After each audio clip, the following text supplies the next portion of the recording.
Приветствую, друзья! Решив не отставать от своих конкурентов, компания Tripovin тоже представила динамические наушники, но уже не на 10, а на 11-миллиметровом излучателе. Назвали их скромно Piccolo. Настройку сделали, как говорится, по высшему стандарту, цену назначили умеренную, да и по звучанию они вполне способны удивлять.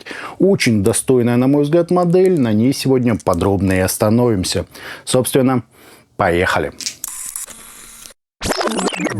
Пришли наушники в небольшой коробке с изображением героев обзора и перечнем их технических характеристик. За звук тут отвечает хитрый 11-миллиметровый динамик с импедансом 32 Ома и чувствительностью 110 дБ.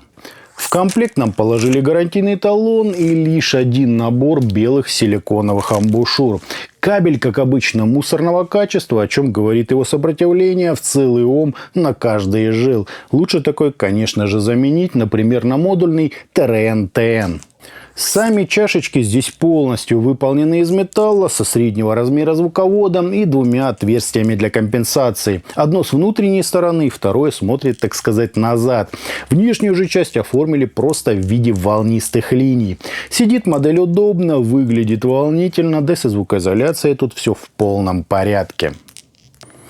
Вот так, друзья, это все и смотрится.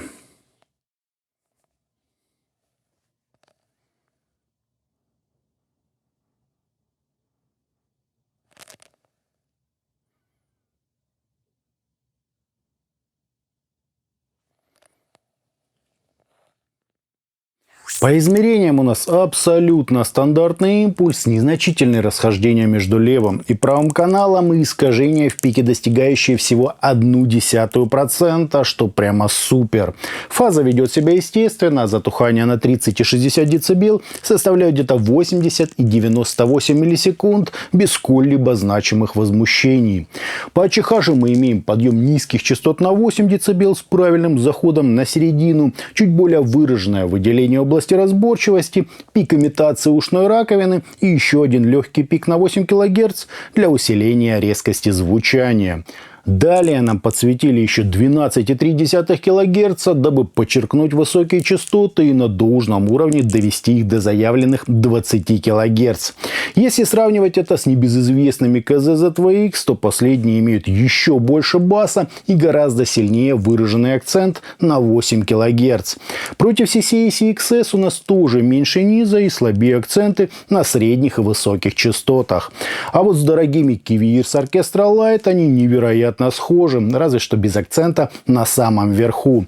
Собственно, как SKZ DeFi, где разница только в последних двух пиках. Следовательно, в плане настройки герои обзора идут практически в уровень с DeFi и дорогими Orchestra Lite, а это, поверьте, достойно уважения.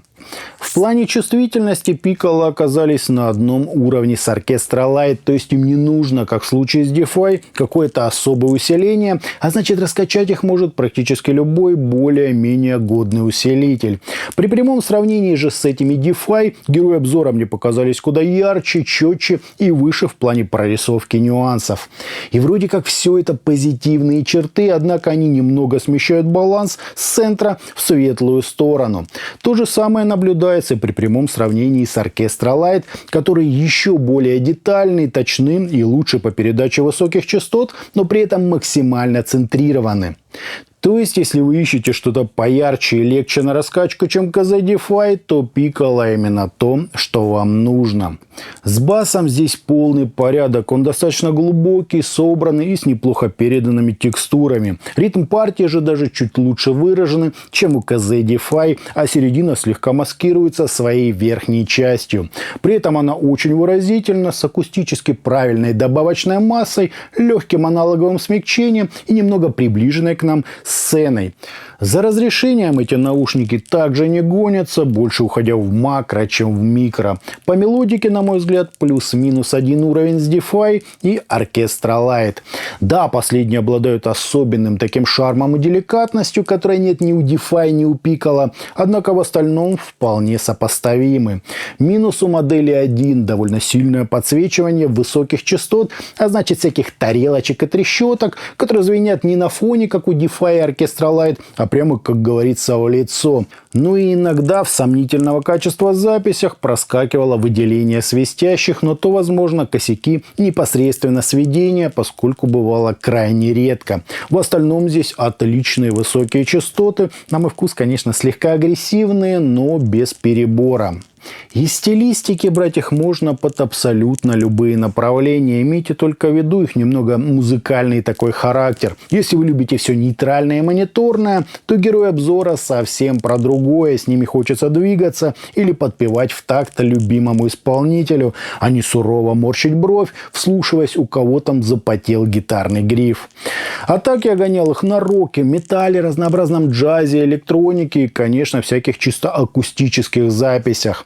Оркестр они передают достойно, не рекорд, естественно, в плане глубины сцены, но вполне уверенное разделение и построение эшелонов. Разрешение по меркам динамика здесь тоже очень прилично. Неплохо передается весь пласт эмоций, заложенных в композицию, и разнообразные тембральные взаимодействия. Слушается это приятно и вполне достойно внимания, наряду с уже разобранными нами DeFi. Они, правда, чуть дороже КЗ, но несущественно. Итогом динамические наушники Tripovin Piccolo неплохо сидят, достойно выглядят. Кабель в комплекте, конечно, сразу под замену, зато амбушюры положили нормальные. Кроме того, хочется похвалить модель за грамотную, стилистически универсальную настройку, высокую чувствительность и приятное такое мелодичное звучание. С глубоким и при этом текстурным басом, насыщенной, выразительной, в меру детальной серединой, а также подчеркнутыми и довольно комфортными высокими частотами. Из минусов баланс чуть смещен в светлую сторону, из-за чего перкуссия сильно так выделяется в треке, но это уже больше вкусовые моменты. Отличная модель, как видно, не только Knowledge Zenith научились делать качественные и недорогие динамические наушники. А на этом у меня все. Это были Tripovin Piccolo. Всем добра, подписывайтесь, ставьте лайк и присоединяйтесь ко мне во ВКонтакте и Телеграме. Всем, друзья, добра!